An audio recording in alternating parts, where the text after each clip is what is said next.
আসসালামু আলাইকুম, সবাই কেমন আছেন? আশা করি আলহামদুলিল্লাহ ভালো আছেন। তো আমি আলহামদুলিল্লাহ ভালো আছি। এই যে আমার এই গরুটা দেখতেছেন, আজকে বিক্রি করে ফেলাইলাম গরুটাকে। কারণ গরুটা বিক্রি করতাম না। গরুটা একটাই সমস্যা, বীজ দিলে বীজ রাখে না। প্রায় 8 মাস আমি এটারে বীজ দিয়ে আসি, এটার পিছনে ঘুরছি বা এটার পিছনে শ্রম দিছি। তো বীজ দেওয়ার পরে যদি বীজ না রাখে বা শ্রম দিয়ে আমি শুধু শুধু, তাহলে তো গাভী গরু ফাইলে আমার লাভ নাই। এই গরুটা কিন্তু 1 কেজির মতো দুধ দিত।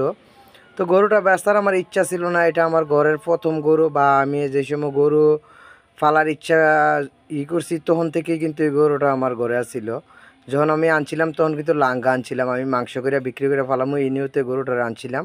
কিন্তু আলহামদুলিল্লাহ গরুটা আমার ঘরে আইসা যে সময় মোটা হয়েছে তখন আমি চেক দিছি, গরুটা প্রায় 7 মাসের গাভিনা ছিল।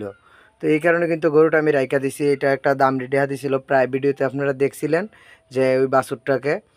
তো গরুটা আপনার করছে, দ্বিতীয়বার আমি বীজ দেওয়ার পরে বীজ রাহে নাই।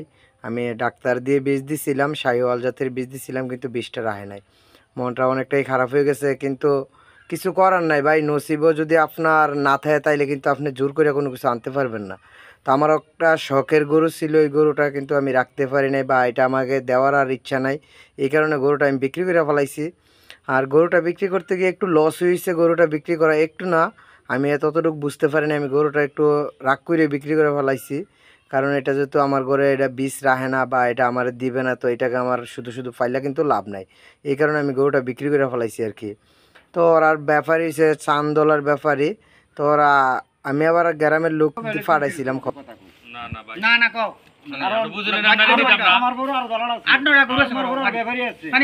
তার কাছে ব্যাপারীর অভাব নাই, বাজার না, আমার কাছে ব্যাপারী না, তোমরা আমি পাত্র দিয়ে আসলাম। গরুর কাছে নতুন কিনে তুমি কও আচ্ছা কত বছর পাওয়ালাম করি আমি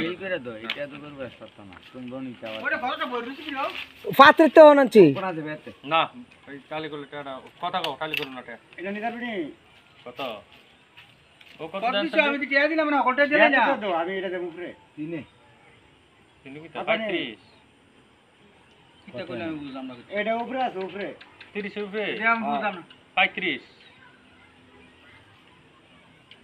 আওরা না না না উনি এটা 29 দিছি আমি তোর 32 দিছি আর দূর 35 মনে করো না না না না, তোমাদের ইত্যাদি গরু বেচত না, কথা লাভ হইতো না, না 35,000 গরু বেচত না।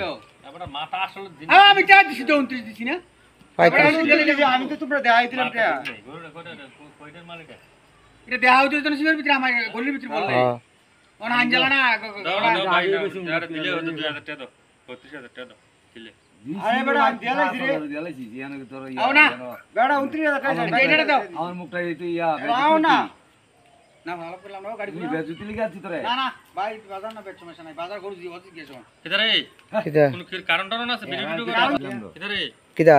তো সবার সাথে তর্ক বিতর্ক করার পরে আপনার গরুটা বিক্রি হয়ে গেছে।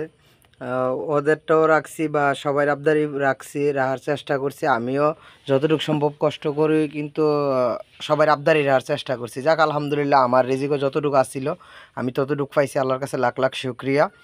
আর আপনার গরুটা আমি বিক্রি করে ফেলাইছি ওদের কাছে। ওই কত টাকা বিক্রি করছি ওইটা কারোর কাছে জানার দরকার নাই। ওরা 35-34 বলছিল, কিন্তু এরকম টাকার ভিতরে না, আরও কিছু বেশি আমি বিক্রি করছি গরুটা। যাক আলহামদুলিল্লাহ, আমার রিজিকও যতটুকু ছিল আমি পাইছি, আল্লাহর কাছে লাখ লাখ শুকরিয়া। আর গরুটা আমাকে অনেক দিছে, আমি আল্লাহর কাছে লাখ লাখ শুকরিয়া। তো সবাই ভালো থাকবেন। আসসালামু আলাইকুম ওয়া রাহমাতুল্লাহ।